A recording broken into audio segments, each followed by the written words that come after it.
नमस्कार जी। नमस्कार। क्या नाम है जी आपका? भावना सोलंकी। कहाँ से हैं जी आप? मैं पुणे से आई हूँ।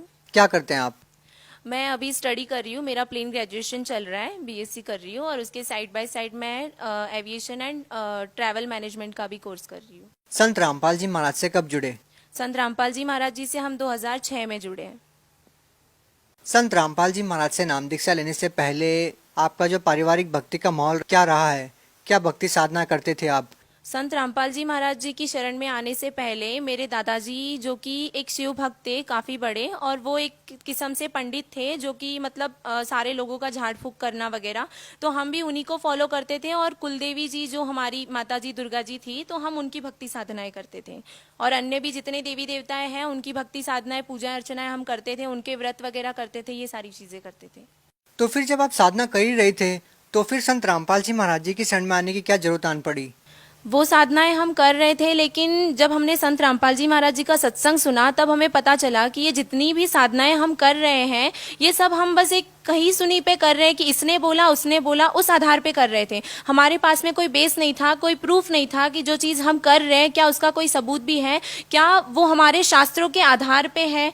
जब हमें ये चीजें संत रामपाल जी महाराज जी का सत्संग सुन के हमें पता चला, जब उन्होंने अपने शास्त्र सारे खोल के बताए, क्योंकि हमारा ऐसा मानना था कि जैसे जितने धर्म है उसके अकॉर्डिंग हर कोई अलग अलग अपना, जैसे मुसलमान लोग अपना अल्लाह कह रहे हैं, हिंदू लोग अपने जितने देवी देवता हैं उनका ले रहे हैं, और जो भी जितने धर्म हैं उतने भगवान बैठे हैं, ठीक है। तो हमेशा से एक ये कंफ्यूजन रहा है कि एग्जैक्टली वो एक कौन है जिसने हम सभी को बनाया है। तो वो एक खोज थी हमेशा से, लेकिन उसका जवाब नहीं मिल पा रहा था, उसका कोई सबूत नहीं था कि कौन है वो एग्जैक्टली, और है भी तो क्या प्रूफ है। तो वो जो प्रूफ हमें संत रामपाल जी महाराज जी की सत्संगों में मिला, उनकी सत्संग जब हमने सुनी तो उसके अंदर जो भी उन्होंने जो शास्त्र उन्होंने खोल के बताए, फिर चाहे वो कुरान हो, चाहे बाइबल हो, चाहे गुरु ग्रंथ साहिब हो, चाहे गीता हो, चाहे वेद हो, उन्होंने सारे शास्त्रों को खोल के बताया, तब जाके हमें बिलीव हुआ कि हाँ, ये भक्ति हमें एक सही दिशा देगी और ये भक्ति हमें चूज करनी चाहिए।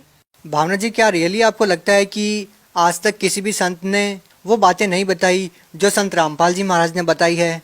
सर आप बता दीजिए कि संत रामपाल जी महाराज जी के अलावा क्या किसी और ने ये भक्ति बताई है क्या? क्योंकि आज अभी अगर हम समाज में देखें तो जितने भी संत हैं उन्होंने अपना अपना एक लिटरेचर बना के रख दिया है, उन्होंने अपनी अपनी एक बुक्स वगैरह सारा कुछ वीडियोस वगैरह प्रिंट आउट करके, ऑलरेडी कोई चीज किसी की ऐसी छुपी हुई तो है नहीं, सारा कुछ आज हमें नेट पे अवेलेबल है, ठीक है। और आप मीडिया वाले हैं तो आपका तो काम ही है छानबीन करना, तो आप ही निकाल के हमें बता दीजिए कि कौन सा ऐसा संत है जिसने अपने शास्त्रों को खोलकर ये बताया है कि परमात्मा साकार है, या फिर कौन सा ऐसा संत है जिसने अपने शास्त्रों में से एक भगवान को बताया। क्योंकि जितने संत हैं वो सभी लोग अपना अपना एक इष्ट लेके बैठ गए हैं, लेकिन संत रामपाल जी महाराज जी एक ऐसे संत हैं जिन्होंने एक ही परमात्मा जो कुल मालिक है, जो सभी का मालिक है, जिसने इस सृष्टि की रचना की है, उनके बारे में with fact and with authentic proof बताया है।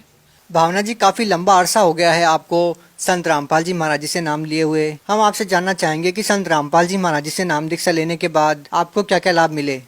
जी, संत रामपाल जी महाराज जी से जुड़ने के बाद में सबसे पहला एक आर्थिक लाभ, एक सबसे पहला तो मतलब हमें आध्यात्मिक लाभ हुआ कि एक सद्भक्ति मिल गई, हमें एक सही वे ऑफ वर्शिप मिल गया जो हमारे शास्त्रों के आधार पे है, एक प्रूफ के साथ में मिल गया कि हाँ यही भगवान है और इन्हीं की भक्ति करने से हमें मोक्ष मिल जाएगा। तो सबसे पहला तो एक आध्यात्मिक लाभ मिल गया कि हमें एक मोक्ष का मार्ग मिल गया। दूसरी चीज जो है कि एक आर्थिक लाभ, जैसे कि पहले हमारी कंडीशन, आर्थिक परिस्थिति भी काफी खराब थी कि मतलब घर में पावशर दूध लाना भी मतलब हमारे बस का नहीं था इतना, और जितने बिजनेस मेरे डैड किए जा रहे थे सारे के सारे दिन ब दिन लॉस में ही जा रहे थे, एक भी सक्सेस नहीं हो पा रहा था। तो जब हम संत रामपाल जी महाराज जी की शरण में आए तो एक तो हमें ये आर्थिक लाभ मिला, आध्यात्मिक लाभ मिला, और दूसरा जो है एक शारीरिक लाभ जो कि मैं आपके साथ यहाँ पे शेयर करना चाहूंगी कि बचपन में मतलब जब मैं एक बार मतलब हम यहाँ से, मैं पुणे में रहती हूँ लेकिन मैं प्रॉपर राजस्थान से हूँ, तो जब हम अपने घर गए नानी के वहाँ पे तो मोस्टली ये जो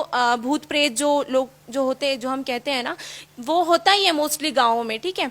तो हम वहाँ पे गए और जैसे कि मेरी बोलने की बहुत ज़्यादा आदत है तो उस कारण से वहाँ पे कुछ लेडीजें बैठी हुई थी, तो उनके सामने ऐसे बहुत कुछ मैंने बोल दिया, जिस कारण से उन्होंने ऐसे मुझे कैच कर लिया था। तो वो राइट फ्रॉम चाइल्डहुड मेरे साथ में आ रहा था, बचपन से ही आ रहा था। जैसे कि फिर वो मतलब रात में जब मैं सो रही होती थी तो वो आके मेरी मम्मा को परेशान करते थे कि मुझे दूध पिलाओ, ये करो, नहीं तो मैं आपकी बेटी को मार डालूंगी। ऐसा ऐसा मतलब काफ़ी सारी चीज़ें मम्मी ने फेस की है। तो वो मतलब मेरे ऊपर आके मेरी मम्मा डैडा को भी परेशान करते थे, वो सारे जो आत्माएं जो होती थी। उसके बाद में फिर मेरे मम्मी पापा मुझे कुछ ऐसे जो पंडित जो होते हैं उनके पास लेके गए, क्योंकि उस समय हम संत रामपाल जी महाराज जी की शरण में नहीं थे। तो वहाँ पे जाने के बाद में उन्होंने कुछ ऐसे झाड़ फूक किया और कुछ धागे वगैरह बांध दिए, जिसके चलते कुछ टाइम तक मुझे आराम रहा। लेकिन फिर मेरी लाइफ में एक मोड़ ऐसा आया, जब मैं 9th में थी तब एक टाइम ऐसा आया कि वो चीज़ मतलब मुझे बहुत ज़्यादा सताने लगी। वो जो प्रेत की बाधा थी वो काफ़ी ज़्यादा सताने लगी। मतलब रात में जैसे ही 12 बजते थे, हमेशा एक डोर बेल हमारा बज जाता था। जब डोर खोल के देखो तो वहाँ पे कोई नहीं मिलता था। ऐसी बहुत सी चीज़ें मैंने देखी है। उसके बाद में भी मतलब जैसे कि घर में अगर मैं बैठी हूँ तो मुझे ऐसे परछाई बिल्ली की वगैरह चलते हुए दिखाई देती थी, और जब मैं मम्मी पापा को बताती थी तो वो कहते थे कि नहीं यहाँ पे कुछ है ही नहीं। फ्रेंड्स को बताती थी तो वो भी बोलते थे कि नहीं ऐसा कुछ नहीं दिख रहा है हमें। प्लस फिर ये सारी चीज़ें मतलब, और रात में भी जैसे कि मैं अगर हॉल में सो रही हूँ तो हॉल की विंडो कोई खोलने की कोशिश कर रहा है, और जब अगर मैं बेडरूम में सो रही हूँ तो बेडरूम की खोलने की कोशिश कर रहा है। मैंने ये सारी चीज़ें आजमा के देखी, किचन में भी सो के देख लिया तो वहाँ पे भी विंडो कोई खोलने की कोशिश कर रहा है। तो ये सारी चीज़ें होने के कारण मेंटली काफ़ी ज़्यादा डिस्टर्बेंस हो गया था, जिस कारण से फिर मतलब मुझे हाई फीवर हो गया था। मतलब एक तरफ से वो टाइम ऐसा था कि बहुत ज़्यादा तेज़ मुझे बुखार हो गया था, उस कारण से कि इंजेक्शन भी नहीं लग पा रहा था। फिर एक दिन ऐसे ही मैं मतलब हमारे घर में ऐसे ही गद्दा लगा था तो मैं वहाँ पे सो रही थी, तो इतना सा जस्ट हमारा जो मेन डोर है वो खुला हुआ था हॉल का, और बाहर नीचे कुछ मेरे फ्रेंड्स हैं वो खेल रहे थे ऐसे ही। तो जैसे ही वो ब्लैक कैट थी एक, जो कि मतलब उस समय मैं जाग रही थी और मम्मा मेरे किसी काम से बाहर गए थे। तो जैसे ही मैं सो रही थी और मेरे भाई और बहन बगल वाले बेडरूम में ही कंप्यूटर पे कुछ कर रहे थे काम, और मैं सो रही थी और मेरे को बहुत हाई फीवर हो गया था। तो वो जो कैट है वो इतना सा गैप था, इतने से डोर में, ना वो डोर ज्यादा खुला है ना कम खुला है, वो एकदम से अंदर आ गई। मैं अपनी आंखों से हर चीज देख पा रही हूँ, लेकिन मेरी बॉडी इस तरह से हो गई थी कि मैं कोई रिएक्ट नहीं कर पा रही थी, और ऊपर ही गुरुजी का मंदिर था। तो वो ऐसे धीरे धीरे आके वो सडनली मेरे यहाँ पे चेस्ट के यहाँ पे आके वो काफी ऐसे बैठ गई थी, और उसने मेरे गले के यहाँ पे मतलब ऐसे नाखून तक दबा दिया था। मतलब इन शॉर्टली मतलब मैं उस टाइम जाग रही थी, अगर मैं चाहती तो मैं सब कुछ कर सकती, लेकिन मेरी बॉडी इस तरह से पैरालाइज हो गई थी, मतलब एक टाइप से सुन्न पड़ गई थी कि मैं। भावना जी, ये जो आपके साथ हैपनिंग हो रही थी, जिस तरह से आप बता रहे हैं कि भूत प्रेत की एक ऐसी समस्या थी आपके साथ, चाहते हुए भी आप एक नॉर्मल जिंदगी नहीं जी पा रहे थे, तो जो ये सारी समस्याएं हैं वो कैसे ठीक हुई? हाँ, तो ये फिर संत रामपाल जी महाराज जी की शरण में हम थे उस समय। तो फिर जब ये सारी चीज़ें हुई तो घर पे फिर मेरे पापा मम्मी जब आए तो उनसे ये सारा फिर इंसिडेंट शेयर किया। मम्मी ने पापा को बताया कि ऐसा ऐसा हुआ आज, ये वो सब कुछ उनको बताया कि आज ऐसा ऐसा हो गया, अगर मैं राइट टाइम पे नहीं आई होती तो पता नहीं क्या हो जाता। तो फिर डैड ने मेरे डिसाइड किया कि हम गुरुजी को प्रार्थना लगवाएंगे। तो जैसे ही हमने संत रामपाल जी महाराज जी को फ़ोन किया तो संत रामपाल जी महाराज जी ने बस इतना कहा कि बेटा सब ठीक हो जाएगा, परमात्मा की भक्ति करो, विश्वास रखो, और अगर आज अगर भूतों से डर जाओगे तो सतलोक कैसे जाएंगे हम। और उस दिन के बाद से पता नहीं मतलब मैं किस तरह से, जहाँ पे मतलब मेरा माइंड टोटली वर्क करना बंद हो गया था, आज दिन तक मैं कैट्स ऐसे देखते ही मैं ऐसे कांपने लग जाती थी, मुझे इतना डर बैठ गया था। आज दिन तक कभी मेरे सामने ऐसा कोई किस्सा नहीं आया है, ना ही कोई ऐसी चीज मैंने वापस देखी है।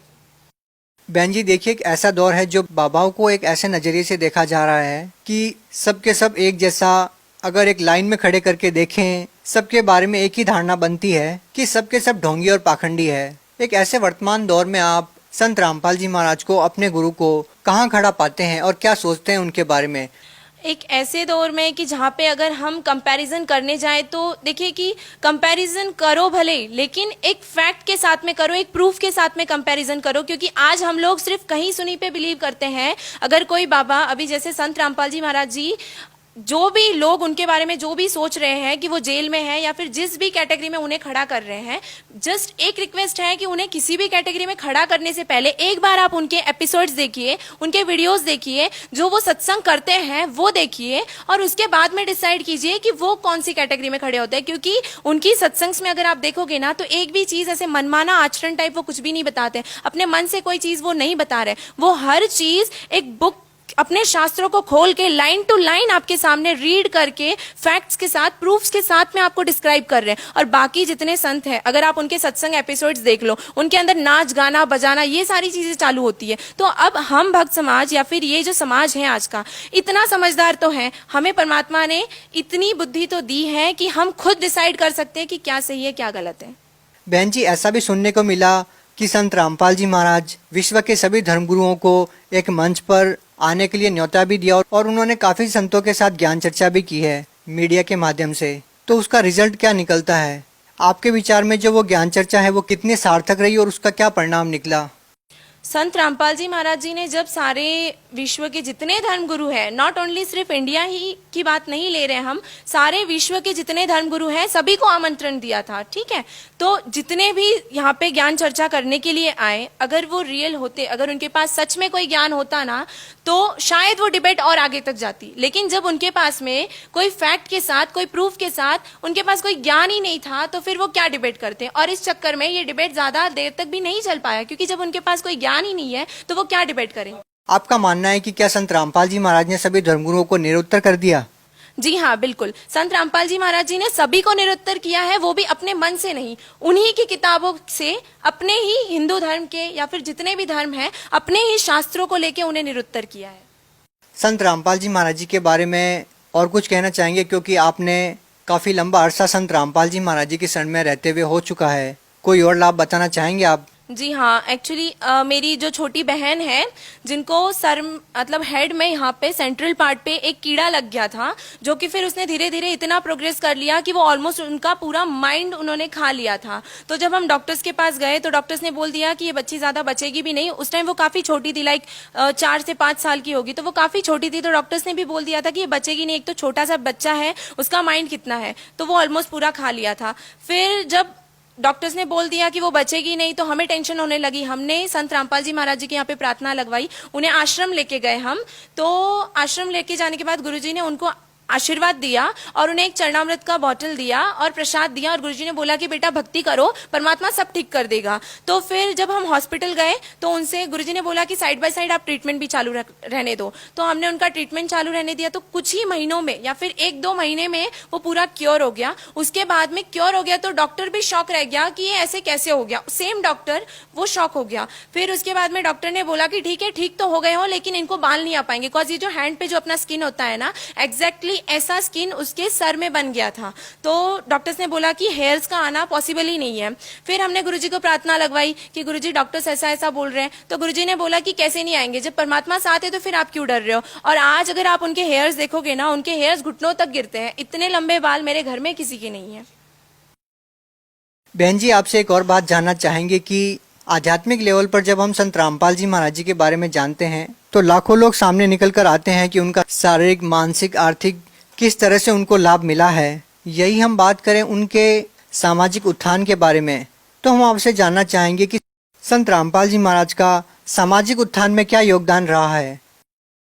संत रामपाल जी महाराज जी के सामाजिक उत्थान के बारे में अगर बात करें तो सबसे पहले तो मैं उनका बहुत बड़ा धन्यवाद करना चाहूंगी कि उन्होंने ये जो दहेज प्रथा के लिए जो रूल निकाला है या फिर ये जो मुहिम निकाली है कि दहेज ना लेना है ना देना है, इसके लिए मैं बहुत ही ज्यादा आभार प्रकट करना चाहूंगी। क्योंकि इस मुहिम के कारण आज लाखों बच्चे, लाखों बेटियां सुख से रह पा रही है, या फिर उनके पिता सुख से है, उनके माता पिता सुख से है। क्योंकि आज समाज में अगर दहेज के लिए देखा जाए तो लाखों लोग इस दहेज की नाम की इस प्रथा से पीड़ित है।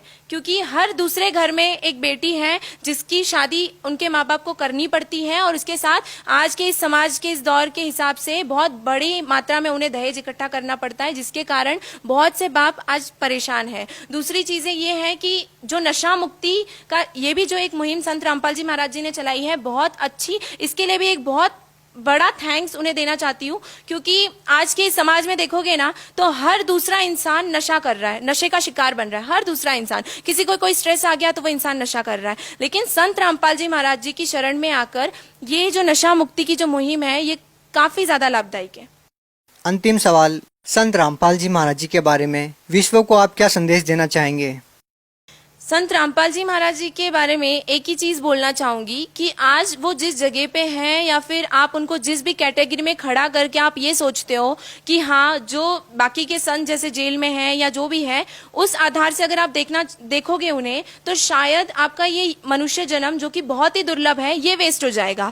बेटर है कि आप उन्हें देखने से बेटर है, वो कहते हैं ना कि नेवर जज a book by its cover, तो उस बुक को उसके कवर से जज करने से बेटर है कि आप उस बुक के अंदर झांक के देखिए, उसके जितने भी सत्संग हैं एपिसोड से आप वो देखिए। और ये जो मनुष्य जन्म है ये बार बार नहीं मिलता है, एक ही बार मिलता है, तो उनकी शरण में आए और अपना कल्याण करवाएं। धन्यवाद। धन्यवाद।